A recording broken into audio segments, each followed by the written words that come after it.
Namaste, this is Ramesh Naidu from Target School.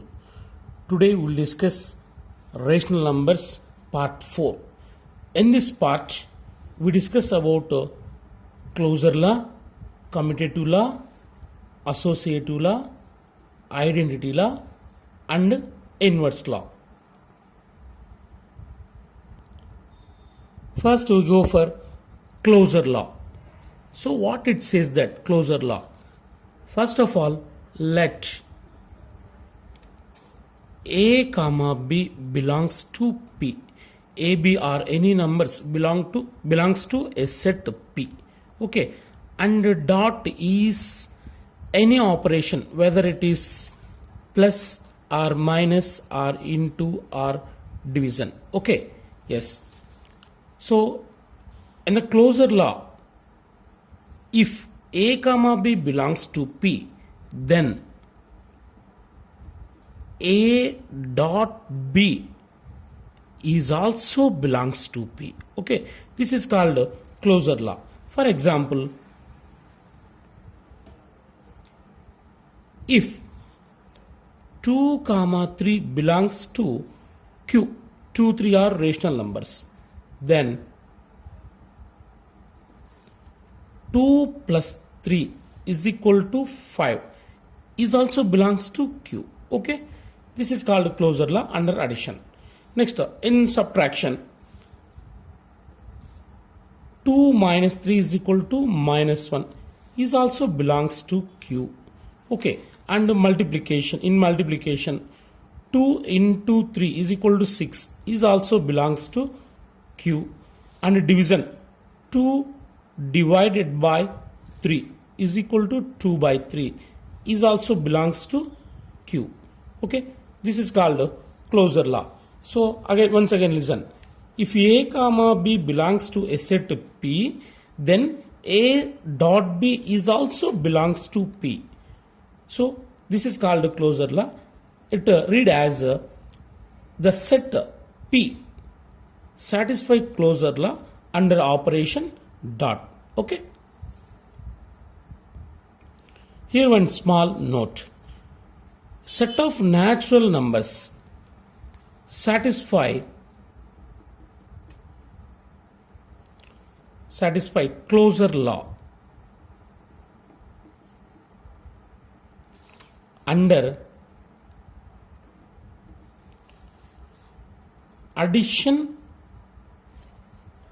comma multiplication only. Why? Because means in the set of natural numbers there is no negatives, and in the set of natural numbers there is no fractions. That's why set of natural numbers satisfy closure law under addition and multiplication only.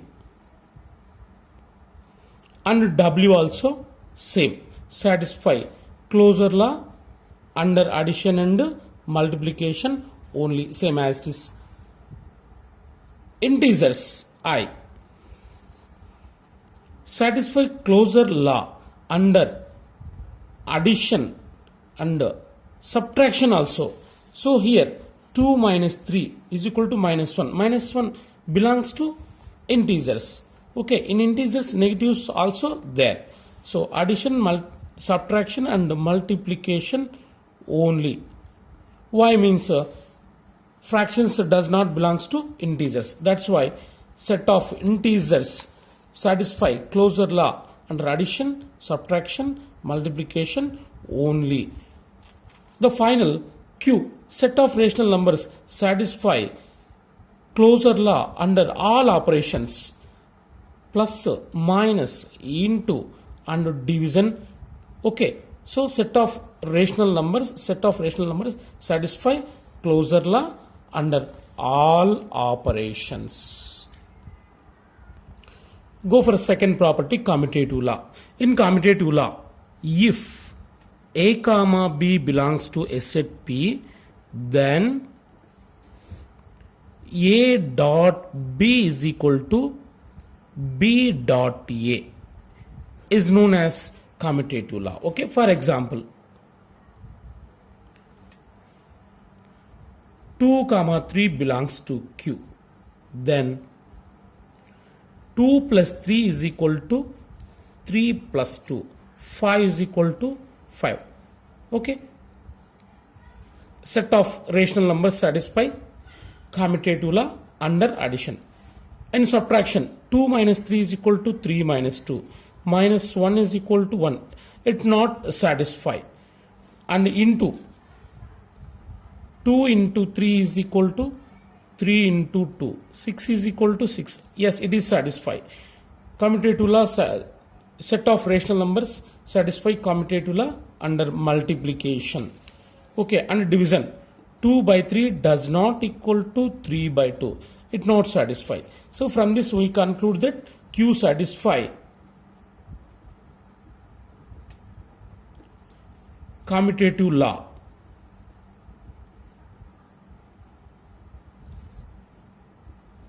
Under addition and into only. In the same way, natural numbers, whole numbers, integers satisfy commutative law under addition and multiplication only. Next, go for third one, associative law. In this there are three terms, A comma B comma C belongs to P. Then A dot B dot C is equal to A dot B dot C. Okay, so this is associative law. So here Q satisfy associative law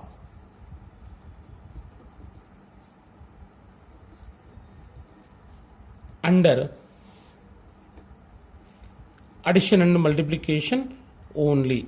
So in the same way, not only Q, N, W, I satisfy associative law under addition and multiplication only. Next, fourth one, identity law. Identity law. If A comma E belongs to P, then A dot E is equal to E dot A is equal to, we get A again.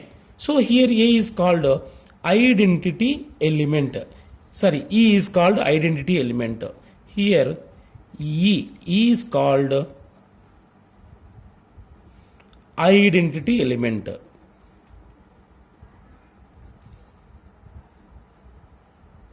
Okay, so this is called identity law. So in addition,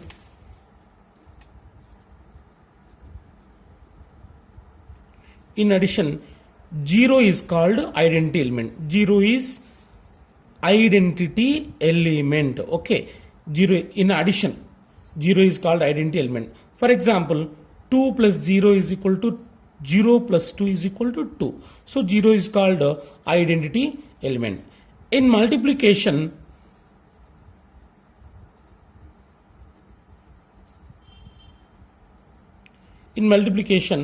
one is called identity element. One is called identity element.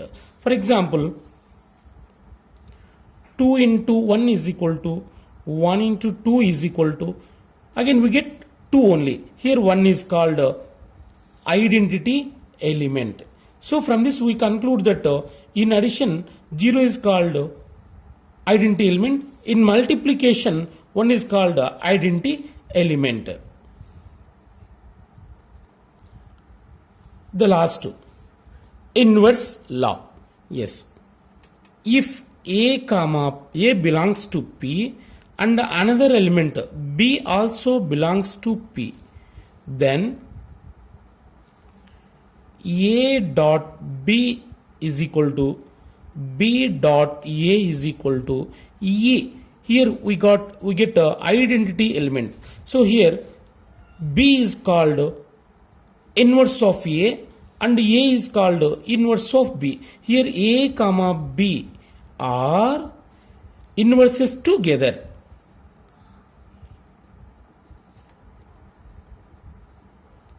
Okay, both are inverses together. So B is called inverse of A and A is called inverse of B. Okay, so for example, if 2 belongs to Q and another number minus 2 also belongs to Q, then 2 plus of minus 2 is equal to minus 2 plus 2 is equal to, here minus 2 plus 2 cancel, minus 2 plus 2 cancel, we get 0. 0 is identity element in addition. So here minus 2 is called additive inverse of plus 2 and plus 2 is called additive inverse of minus 2. Here minus 2 and plus 2 are inverses together. So 2 is called